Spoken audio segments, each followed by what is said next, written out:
What's up, everyone? Welcome to Breaking Tables. I'm your host, Alex, and today we've got a big show. We're going to be talking about day 2 of the NFL Combine, talking about some of the best performances. We already covered day 1, defensive linemen and linebackers, so make sure you guys watch that when you're done with this. We're going to start off with the tight end out of Oregon, and then use the rest of the video to cover some defensive backs that I really like, that absolutely killed the Combine, and a couple candidates for the Buffalo Bills in the draft. And like I said, the tight end out of Oregon, Kenyon Sadiq, having a historic Combine performance, running the fastest ever 40-yard dash, 4.39, as well as a 43.5-inch vertical and an 11-foot broad jump, resulting in a 9.43 RAS score. An anomaly of an athlete, just excellent. And whoever lands this guy is going to be one lucky team. Before his performance at the Combine, he was viewed more as a mid to late first rounder due to his modest production in the season. 51 receptions, 540 yards and 8 touchdowns in 14 games played. Nothing to be super excited about, but his plays, when he made them, he was amazing. He's an excellent route runner, obviously really fast. He's really dangerous with the ball in his hands, and because he is such a good deep threat because he's so fast, he can open up that middle to short area of the field, opening up the screen game, opening up the field for other players as well as the run game. Just a really dangerous weapon to have on an offense. He's so versatile and can do really anything you ask him to do. He's a very willing blocker, very physical and aggressive. Obviously, he's going to have to gain some weight at 231 pounds. You'll have to put on a little bit just to hang with the big guys in the NFL, but that shouldn't be a worry. Running a 4.39 at 6'3", 231 is more than enough. If he gains some weight to go to 240, there's no issue there. Now, there were some concerns back at Oregon with some drop issues, but when you see him catch the ball, he high points it. He's very aggressive, never really body catches it, always with his hands. So the drop issues are likely just concentration. And I think that when he's in the NFL in a more serious environment, I think he'll definitely fix that problem. Nothing really to worry about there. A lot of people are talking about it. I really think it's not that big of an issue. He's an elite athlete, really productive when he's thrown the ball. I really like Kenyon Sadiq, and here are some fits I have for him. Starting off with the Rams, with Sean McVay and Matthew Stafford, they seem to turn anyone into a superstar. And you have Devontae Adams hitting free agency on that expiring contract. We don't know if they'll bring him back. And the tight end room, it's pretty deep, but they don't have that star. Tyler Higbee, Terrence Ferguson, Colby Parkinson.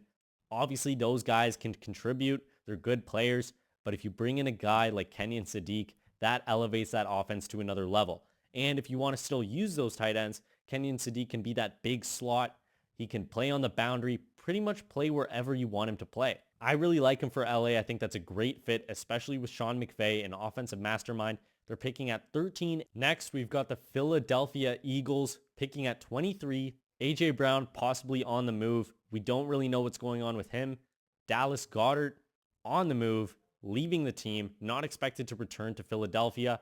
So that leaves an opening at tight end. And when you have Jalen Hurts and Saquon Barkley behind center, and then Kenyon Sadiq at the tight end spot, imagine being a linebacker having to game plan against those three guys in the middle of the field. That's impossible. I really think Kenyon Sadiq is a great fit on a team like Philadelphia. And then moving on to the Houston Texans, picking at 28. I mean, their weapons haven't ever really been strong, despite Nico Collins and Dalton Schultz. When you watch that offense, it's evident that they need one more guy that can push the needle. Dalton Schultz's contract is expiring in 2027. I know they already have a tight end, but Kenyon Sadiq can fill in that big slot role until Dalton Schultz is gone and then take over where Dalton Schultz left off. And lastly, we've got the Denver Broncos picking late at 30. They'll likely have to trade up if they want to take a guy like Sadiq, and that's okay. When you watch the Broncos, it's pretty evident they need one more contributor on the offensive side of the ball, and Sadiq can be that guy. Ingram coming off a really poor season, to be honest. 16 games, 50 receptions, and 461 yards and a touchdown. That's not enough from your tight end. Kenyon Sadiq also played with Bo Nix and Troy Franklin in Oregon in 2023. Obviously didn't play with the ones, but still a little nugget to remember. And moving on to the defensive backs, one of my favorite players, if not my favorite player in this upcoming NFL draft, Dillon Theinemen, the safety out of Oregon, 6 foot 201, and he absolutely killed it at this NFL Combine. The Oregon safety ran a 4.35 40-yard dash, a 41-inch vertical, second in the class, resulting in a 9.67 RAS score. Just elite. What a prospect coming out. He was kind of regarded as a late first to an early second kind of player, possibly slipping into the mid-second, but after that 40, he is a lock as a first-round pick. And let's talk about his production. 92 tackles, 2 interceptions, 5 passes defended, and 1 sack in 2025. And in his last 3 years, he's had 306 tackles and 8 interceptions. It doesn't get any better than that. A proven talent that can produce on the field, but also being a great athlete. Running that 4.35 as a safety, I mean, what's not to like? After watching his tape in Oregon, I can say he's great in coverage, all over the place, box, middle, deep third. He can do it all. He's extremely physical, very tough, always looking for the ball, whether that's to strip it out or get a pick. He always seems to be in the right place at the right time. And I mean, when you look at his production, it really shows he is a true professional and he's ready to take that next step to the NFL. Here are some fits for Dillon Theinemen, starting with the LA Chargers at pick 22. I mean, him and Derwin James at safety together would be one of the best safety duos in the league. Both can do pretty much anything you ask, very physical and great athletes. Next, we've got the Cleveland Browns at pick 24. Ronnie Hickman and Rayshon Jenkins, both safeties, are on expiring contracts. Why not replace them with a younger player that can contribute at a way higher level? And lastly, I've been wanting to talk about this for quite a bit now, the Buffalo Bills. He's already met with the Bills, and as we know, they have a pretty big hole at safety. Jordan Poyer put a little Band-Aid on it during the year as Taylor Rapp got hurt. That's all fine. It's all good. But Dillon Theinemen filling in at safety for 4 to 5 years if they pick up that option would be the dream. Him next to Cole Bishop would eventually become one of the best safety duos in the league. It's irresistible as a Bills fan. I love it. I would much rather go after him than really a receiver in the first round if you're really asking me. Other than Omar Cooper, who we'll get to later in another video, none of the late first rounders really intrigue me as much as a guy like Dillon Theinemen. I'm really excited to see this guy play, and I really hope he's a Bill come April. Another player I hope is a Buffalo Bill when it's all said and done, after all, he met with them, is Jalon Kilgore. The nickel corner out of South Carolina, 6'1", 210, ran a 4.4 40, resulting in a 9.97 RAS score. His performance at the Combine and the Senior Bowl has surely locked him up as a day 2 pick, if not early day 3, presenting himself as a very valuable player in those mid-rounds. The slot corner was very productive in 2025. In 11 games played, he had 54 tackles, 2 interceptions, and 10 passes defended. He's got great ball skills, extremely aggressive, a very good tackler, very good run defender.